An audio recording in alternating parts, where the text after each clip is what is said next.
네, 우리는 지금 회복이라는 주제로 이 시간 네 번의 시간들을 가지게 되어집니다. 네, 지난주는 우리의 정체성이 무엇인가, 우리의 정체성이 무엇인지 알아보고, 또 그것이 우리 하나님의 자녀인 것을, 그 신분을 잊지 않고 그것을 회복하자고 우리가 함께 말씀을 나누었습니다. 오늘 말씀은 우리 가운데 믿음과 감사에 대해서 오늘 한번 살펴보고자 합니다. 사람은 누구나 믿음을 가지고 있습니다. 그리고 그 믿음을 따라 행동하며 살아갑니다.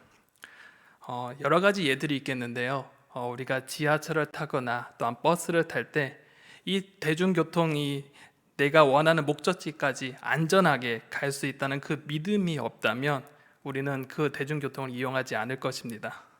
혹은 자동차를 운전할 때에 내가 사고 날 것을 믿고 운전하지는 않습니다. 내가 운전하면 사고 날 거야 라고 믿게 되면 분명 운전을 할 수 없을 것입니다. 다만 사고 날 수 있으니 조심해야지라는 생각을 하면서 우리는 운전을 하게 됩니다. 또한 우리가 거주하는 집이 외부의 그런 환경에서부터 우리를 보호해 줄 것이다 라는 그 믿음을 가지고 있어야지 우리가 그 집에 들어가 안전하게 편하게 쉴 수 있습니다. 만약에 우리의 집이 곧 무너질 거야, 혹은 아무리 튼튼한 집이더라도 내 마음속에 이 집에 대한 확신과 믿음이 없다면 우리는 그 집 안에서 편안하게 거할 수도 없고 편안하게 쉴 수도 없을 것입니다. 이러한 예들이 믿음을 표현한다는 것이 한계와 제한이 있겠지만 중요한 것은 이런 믿음을 통하여서 행동은 결정되게 됩니다. 반대로 말하면 우리의 행동 하나하나에는 그 자기 안에 가지고 있는 그 믿음에 근거를 합니다. 다만 그 믿음의 대상과 지향은 각각 다르지만 이 믿음을 가지고 생활하고, 또한 믿음을 가지고 무엇인가를 구하기도 하고, 또한 믿음을 가지고 우리는 행동을 하게 됩니다. 오늘 본문도 이와 좀 비슷한 동일한 사건 같습니다. 자신들의 믿음을 가지고 행동한 이들의 모습들이 나타나게 됩니다. 그런데 같은 공동체이고 같은 믿음을 가진 것처럼 보이는데 다른 행동들이 나타납니다. 오늘 본문은 예수님께서 이 땅에 오신 그 목적, 구속의 사역의 그 절정을 이루기 위해 이 예루살렘을 향해 나아가고 계시는 그 도상에 일어나고 있는 사건들입니다. 11절에 보면 예수님께서 예루살렘으로 가실 때에 사마리아와 갈릴리 사이로 지나가시다가 라고 말씀합니다. 예수님은 구원 사역의 그 완성을 향해 얼마 남지 않은 그런 상황 속에 놓여져 있었습니다. 예수님의 마음은 이 땅의 구원을 위해 항상 향해 있었고 그 마지막을 향해 점점점 다가가고 계셨습니다. 이러한 시기에 예수님께서는 이 요단 동편에 있는 이 베레아라는 지역에서 이 요단강을 건너서 이 서쪽에 있는 요단 서쪽에 있는 이 사마리아와 갈릴리 사이로 가십니다. 그런데 오늘 지명에서 보면 이 사마리아와 갈릴리의 그 경계에 한 마을을 예수님께서 지나가신다고 기록하고 있습니다. 12절에 보면 한 마을에 들어가시니 나병 환자 10명이 예수를 만나 멀리 서서라고 말씀합니다.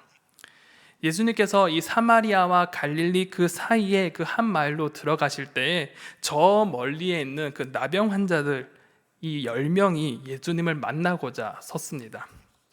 당시 나병 환자들은 우리가 말하고 있는 이 병, 우리가 흔히 알고 있는 이 한센병과는 조금 다를 수는 있겠지만 심한 피부병을 앓고 있는 그런 사람들이었습니다.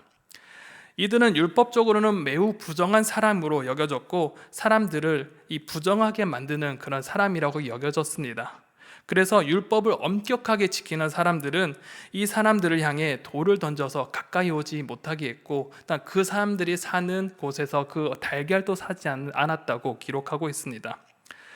우리나라 어르신들이 부정탄다라는 얘기를 가끔 했던 것 같아요. 그것처럼 어쨌든 이들은 항상 부정한 사람으로 여겨졌고 이들이 하는 것마다 부정하게 여겼습니다. 그래서 나병 환자들은 스스로 자신의 입을 가리면서 나는 부정하다 이렇게 외치면서 사람들과 거리를 두어야 했습니다. 그리고 이것을 외치면서 이 무리와 멀리 떨어져야 했었고 결국에는 이 무리 안에 있지 못하고 공동체를 떠나가게 되는, 추방당하게 되었습니다. 나병 환자는 이 육체적으로는 이 시체와 같은 그런 피부를 가진 죽은 사람 같았고, 또한 사회적으로 봤을 때는 이 율법적으로 봤을 때는 이미 사회적으로 죽음을 선고받은 그런 사람이었습니다. 그렇게 나병 환자들은 이렇게 마을에서 추방을 당하였고, 나병 환자들은 이렇게 한 곳에 모여서 공동체 생활을 하게 됩니다. 자신과 동일한 처지에 놓여 있는 그런 사람들과 함께 이 공동체를 함께 이루며 살아가고 있었습니다. 그런데 그들의 삶 가운데 희망이 없었습니다. 공동체와 멀리 떨어져 있었고, 자신은 부정하다고 여겨졌고, 자신의 몸은 시체와 같았고, 사회적으로서는 죽은 사람과 같이 선언해버리니 그들의 삶에는 희망조차 없었던 삶이었습니다. 그저 시체와 같은 죽은 인생을 살아야 했던 그들 가운데 한 가지 그 희망의 소식이 들려지기 시작합니다. 바로 이 예수라고 하는 사람이 있는데, 바로 이 죽는 사람도 살리고 병든 사람도 살리고 또한 자신과 같은 그 나병도 고치는 그런 사람이 있다는 소식을 듣게 됩니다. 그들 가운데 예수님을 직접 보지는 못했지만 들려오는 그 소리에, 그 구원의 사역에, 그 치료 사역이 있다는 그 권능의 그 소식 하나에 그들은 신락 같은 희망을 가질 수 있었습니다. 그들은 예수님을 만날 수만 있다면 우리의 문제를 해결해 줄 수 있을까라고 분명 생각했을 것입니다. 시체와 같은 인생, 사회적으로 죽음을 당한 인생에게 이 예수님에 대한 소식은 그들에게 희망이 되었고, 또 그들 가운데 믿음이 생겨났습니다. 그들 가운데 예수님을 만나면 나을 수 있겠다라는 그 믿음이 그들 가운데 생겨났습니다. 그러한 희망과 믿음이 자리 잡을 때 이 예수님이 그들 마을 가까이에 오셨다는 소식을 듣게 됩니다. 그래서 그들은 예수님을 만나기 위해 다가갔습니다. 그러나 그들은 부정한 사람이기에 그 예수님의 무리에 가까이 가지 못했습니다. 저 멀리 계신 예수님, 나는 그 무리와 멀리 떨어져야 되는데 예수님 만날 수 있는 방법은 단 한 가지밖에 없었습니다. 바로 예수님께를 향해 외치는 것입니다. 13절에 보면 소리를 높여 이르되 예수 선생이여 우리를 불쌍히 여기소서 하거늘 이라고 기록합니다. 그들은 소리쳐서 외칩니다. 저 멀리 계신 그 예수님을 향하여서 자신들을 바라볼 수 있도록 그들은 큰 소리로 외칩니다. 예수 선생이여 우리를 불쌍히 여기소서라고 외칩니다. 이 말 속에 예수님 우리를 불쌍히 여겨 주시옵소서, 주님 자비를 베풀어 주시옵소서, 저희를 보시고 고쳐주세요, 제발 낫게 해주세요, 주님 살려주세요 라는 그 마음을 담아서 예수님을 향해서 우리를 불쌍히 여겨달라고 그들은 절규하며 소리를 칩니다. 그들의 마음에는 예수님을 만난다면 자신들의 문제가 해결될 것이라고 굳게 믿었기에 그들은 멀리 계신 그 예수님이 내게 다가와 만나주시기를 원했습니다. 그런데 그들의 예상과 다른 일들이 펼쳐지기 시작합니다. 14절 상반절에 보면 보시고 이르시되 가서 제사장들에게 내 몸을 보이라 하셨더니 라고 말씀합니다. 예수님께서 이 나병 환자 10명의 절규와 그 외침을 들으셨습니다. 그리고 그들이 있는 곳을 보셨습니다. 그 순간 이 나병 환자는 아마 그 순간이 영원처럼 느껴졌을 수도 있을 것 같습니다. 예수님이 자신들을 바라보자 그들 마음속에 여러 가지 기대가 있을 것입니다. 됐다. 이제 예수님이 보셨으니 우리에게 다가오실 거야. 이제 예수님께서 치료의 행동을 하셔서 나를 낫게 해주실 거야 라는 생각과 기대가 있었을 것입니다. 그런데 그 예상과는 전혀 빗나가는 행동이 나옵니다. 예수님께서 말씀하십니다. 가서 제사장들에게 너희 몸을 보이라. 가서 제사장들에게 너희 몸을 보이라. 제사장은 병을 낫게 해주는 사람이 아닙니다. 병을 치료해주는 사람이 아닙니다.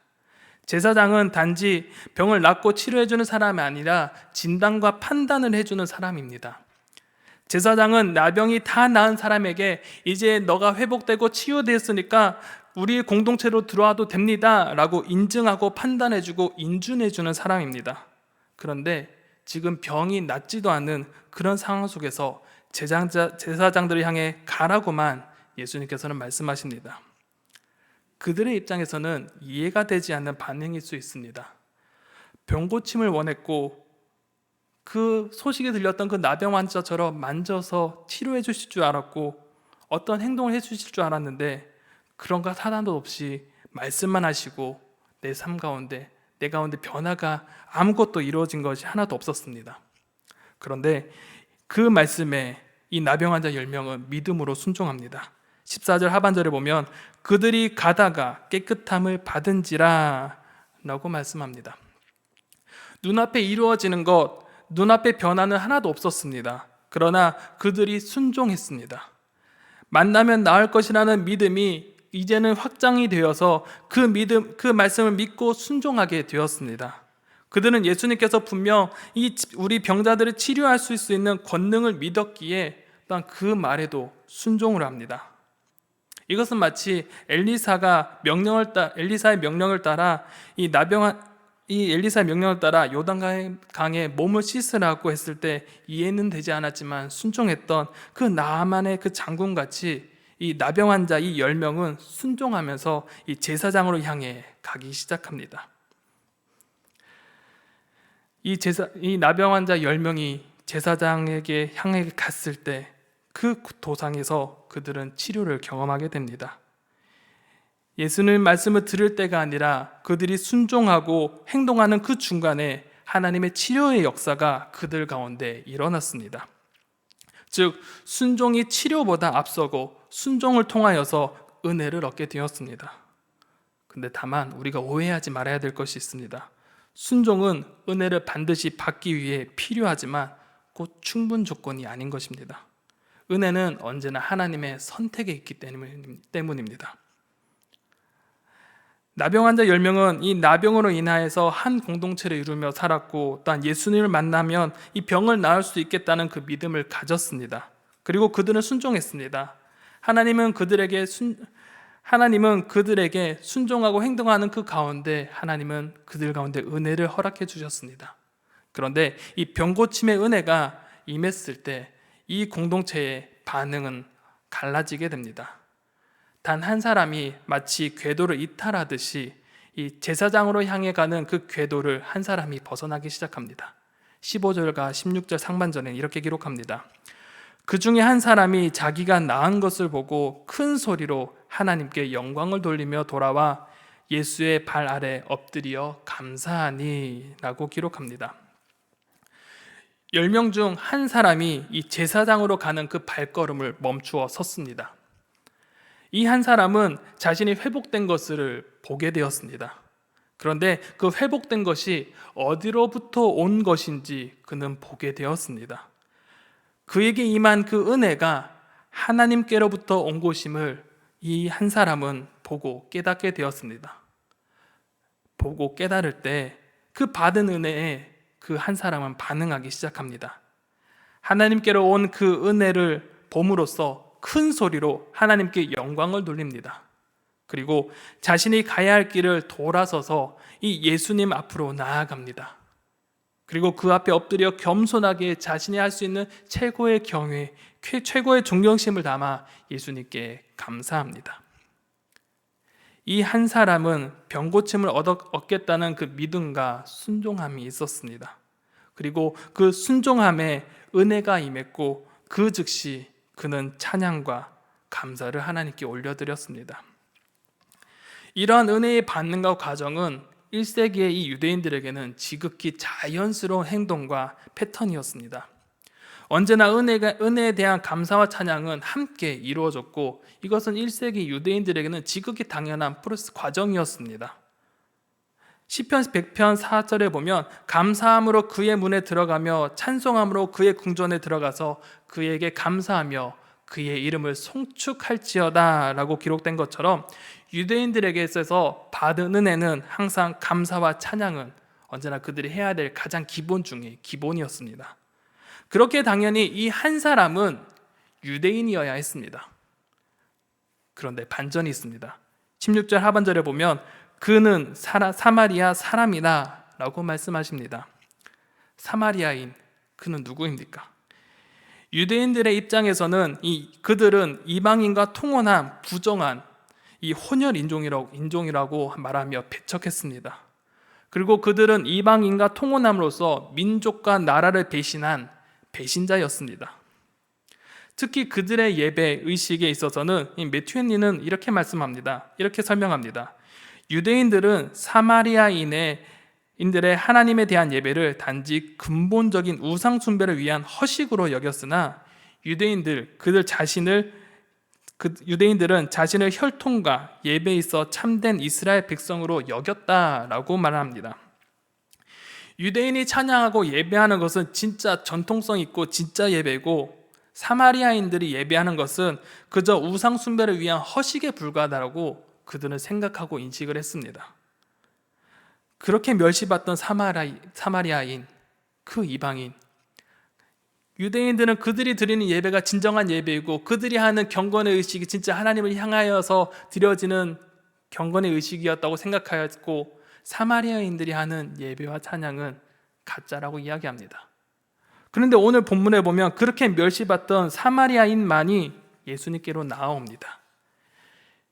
유대인의 입장에서는 하나님의 은혜가 임할 때 당연히 감사하고 찬양하며 하나님께 영광을 돌려야 하는데, 정작 유대인은 감사와 찬양은 뒷전이었고, 유대인들이 경멸하고 그들의 예배는 가짜로 여겨졌던 그 사마리아인은 진정한 감사와 찬양을 하나님께 올려드렸습니다.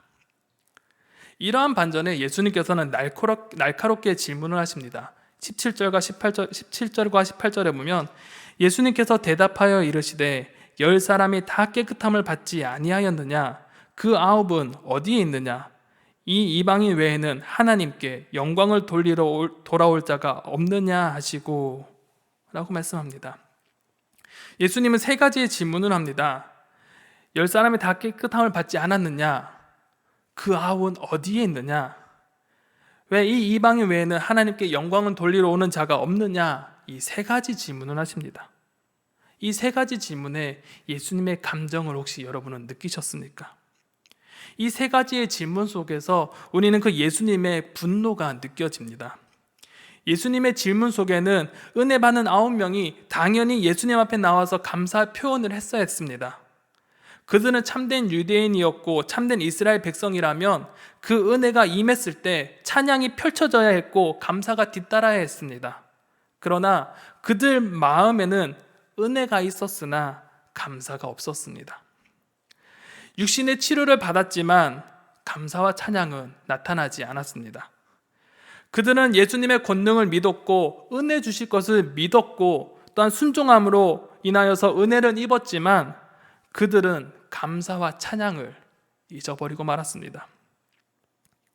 그렇다면 이 감사는 무엇입니까? 체스터턴이라는 이 학자는 이 감사를 이렇게 정의하는데, 감사는 우리가 좋은 것을 받았다는 것을 알고 의식하는 것이라고 말합니다. 감사는 내가 받은 것을 알고 의식하는 것, 알아차리는 것이고 그 의식함을 통해서 행동으로 나타나는 것입니다. 결국 이 감사는 암과 함께 그것을 표현하는 것이 포함되어져 있는 것입니다. 그런데 유대인 9명은 그들의 삶의 전통으로 비춰보나 인간의 도덕적 측면으로 보나 감사해야 할 그 상황 속에서 그 감사를 잊어버리고 말았던 것입니다. 그런데 여기서 우리가 주목해야 될 단어가 있습니다. 18절에 보면 이 이방인이라는 단어입니다. 이 이방인이라는 단어를 헬라어로는 이 알로게네스라를 사용하면서 이 다른 혈통을 가진 자라는 뜻을 가지고 있습니다. 다른 혈통을 가진 자. 또한 이 단어는 이 성전을 둘러싸고 있는 이 난간이 있는데 이곳에 이방인 출입 금지라는 팻말이 붙여져 있는데, 그때 이 이방인이 바로 이 알로게네스, 다른 혈통을 가진 자, 접근 금지라고 적혀져 있습니다. 그래서 만약에 이 이방인들이 이 난간을 넘어가게 된다면 그들은 사형을 당하게 됩니다. 유대인들은 자신들이 하나님을 예배하는 것이 유일한 자이고 자신들의 예배가 정통이고 자신들의 예배가 진짜 하나님을 예배하는 것이라고 여겼습니다. 그리고 자신들만이 유일한 하나님의 백성이고 하나님의 택한 백성이라고 믿었고, 자신들은 다른 혈통을 가진 자들을 배척을 했던 사람들입니다. 한마디로 유대인의 입장에서는 이방인은 하나님의 자녀가 아니었던 것입니다. 그런데 이 이방인에게 놀라운 일이 일어납니다. 19절에 보면 그에게 이르시되 일어나 가라, 내 믿음이 너를 구원하였느니라 하시더라. 아멘. 예수님께서는 이 이방인인 이 사마리아인에게 말씀하십니다. 내 믿음이 너를 구원하였다. 이방인에게 구원을 선포하셨습니다. 그 이방인에게 감사하며 돌아온 그 이방인에게, 그 사마리아인에게 구원을 선포해 주셨습니다. 유대인들은 자신들의 병이 치유됨을 확인하고 인정해 줄 수 있는 그 제사장을 찾아갔습니다. 그러나 이 이방인인 이 사마리아 사람은 자신의 병을 치유되자 예수님께로 돌아왔습니다. 예수님께서 하나님과의 관계를 회복 또한 시켜주셨습니다. 유대인들은 단지 자신들의 병이 회복된 것을 제사장을 향해 인준을 받으러 나아갔지만, 사마리아 사람, 그 천대받고 멸시받던 그 사마리아인은 자신의 병이 회복되자 하나님께 영광을 돌리고 감사함으로 그 눈앞에 나아갔을 때, 사마리아인은 하나님의 자녀가 되는 권세를 누리게 되었습니다. 유대인들이 그들은 하나님의 자녀가 아니라고 말하며 그들을 천대하며 멸시하면서 그들이 드린 예배는 진짜가 아니야 라고 말할 때, 예수님께서는 그 사마리아인의 찬양과 예배, 그 감사를 받으셨던 것입니다. 예수님께서는 그 사마리아인의 그 행동으로 인하여서, 그 감사와 찬양의 모습을 통하여서 그 가운데 하나님과의 관계를 회복시켜 주셨습니다. 유대인에게 있어서 이방인은 하나님의 자녀가 아닌 가짜였고 버림받은 사람이었습니다. 그런데 그에게 구원이 임하였고, 사마리아인은 하나님의 자녀가 되었고 하나님 나라 백성이 되었습니다. 구원의 근간이 무엇입니까? 바로 믿음입니다. 그런데 이 10명 모두 동일한 믿음을 가지고 있었습니다. 예수님의 권능을 믿었고 그분의 말씀에 순종까지 했습니다. 동일합니다. 그런데 예수님은 자신에게 돌아온 그 한 사람에게만이 믿음이 너를 구원하였다라고 말씀하여 주시고 선포하여 주십니다. 9명과 이 1명, 그 차이는 무엇입니까?